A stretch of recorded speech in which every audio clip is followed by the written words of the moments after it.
ng lugar, no? Puro puro huni ng mga uwak.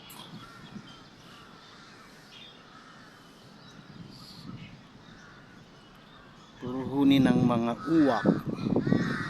Wala kang makikita ditong ah, motorsiklo. Sa free ka talaga mag-jogging talaga. Jogging, ka dyan. Exercise kayo. Dati sumali pa ako dito ng may pa zumba pa sila dito dati. Uy, doon tayo sa may uwak. Daming uwak. Daming crow. Pwede bang mapasok dito? Wala bang tubig? Wala bang tubig dito? Baka may tubig dito. Baka mabasa yung aking shoes. Ang daming uwak. Sana walang ahas. Sana walang ahas. Ang daming uwak talaga. Gusto kong malapitan ang uwak. Gusto kong malapitan siya. Takot ako baka may biglang kumunoy. Daming uwak. Close up na lang natin, baka magliparan pag lumapit ako.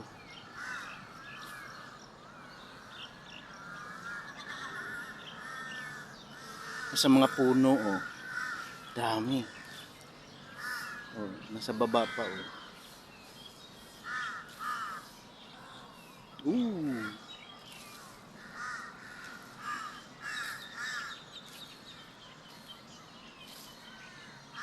Ako may mama na may radyo. Baka tayo anong tawag niyan? Nakikinig siya ng radyo. Si Manong. Bigla tayong ma-copyright na naman. I hate copyright. Nakikinig siya ng radyo.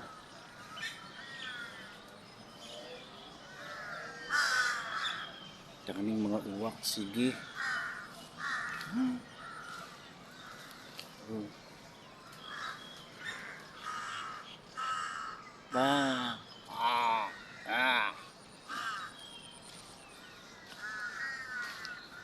Walang kumunoy.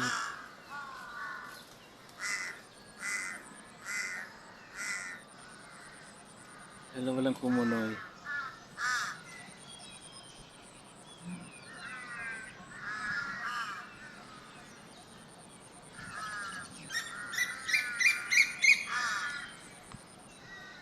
Nasa center to ng city, ha. Pero may mga ganito, parang forest. Nasa city siya.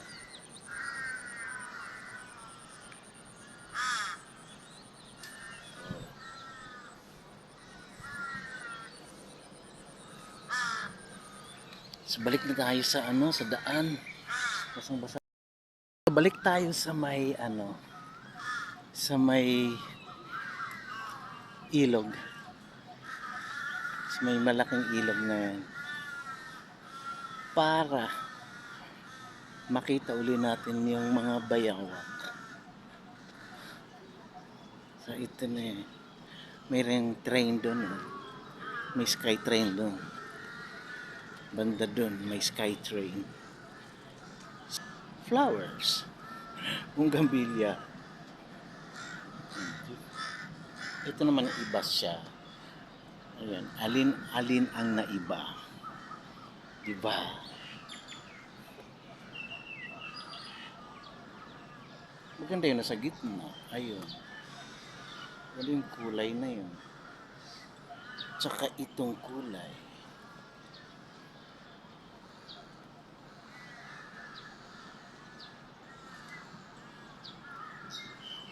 Oh, init. See?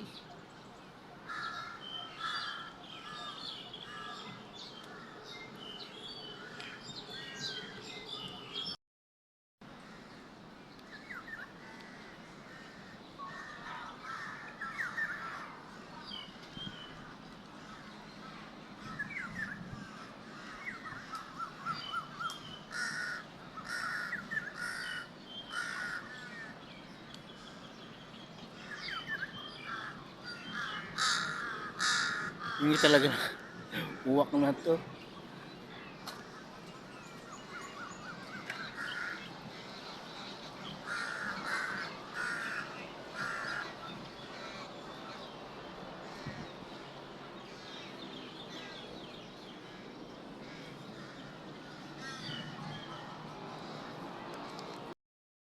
Ayan, gusto niyo ng flowers? Ito.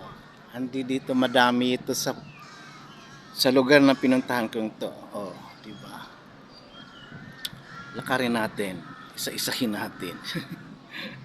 Puro ganito ang flowers dito sa may gitna, sa may island ng kalsada na to. Ayan.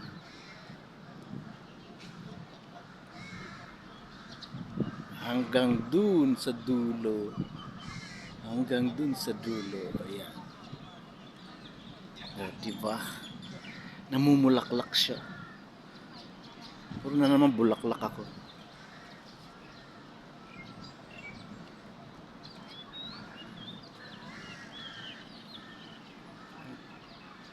Yung ibang bulaklak hindi ko na kinuna. Puro ganitong bulaklak lang. Kasi mahaba, kasi puro ganito. Lalaki ng kanilang mga paso.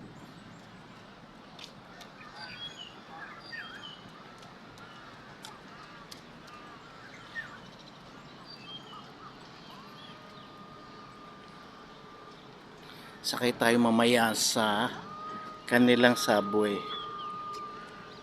Ano ba yun?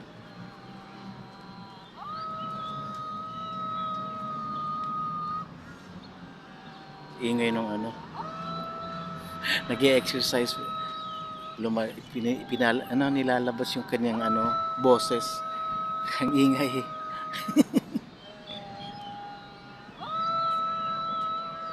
Skuday, ano ba yun? Nasa likod ko. Ayan siya, oh. Ayan siya, oh. Nag-ano yan, ha? Nag-exercise at inilalabas yung kanyang boses. Hindi ko alam bakit naging ganyan ang kanyang paraan para ilabas yung kanyang boses. Boses talaga.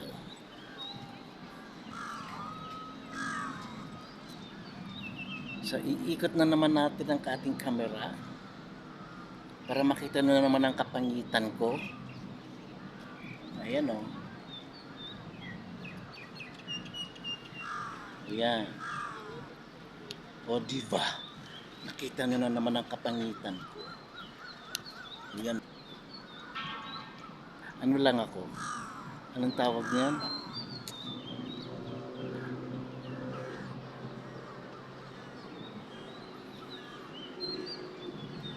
Masyado lang akong masaya sa aking nabili na gimbal. Kasi yung unang gimbal, Diyos ko, wala yung hindi shaky pa rin siya. So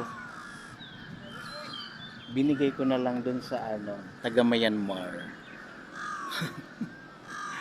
Yung na yung gimbal na yun, mura lang naman kasi din yun.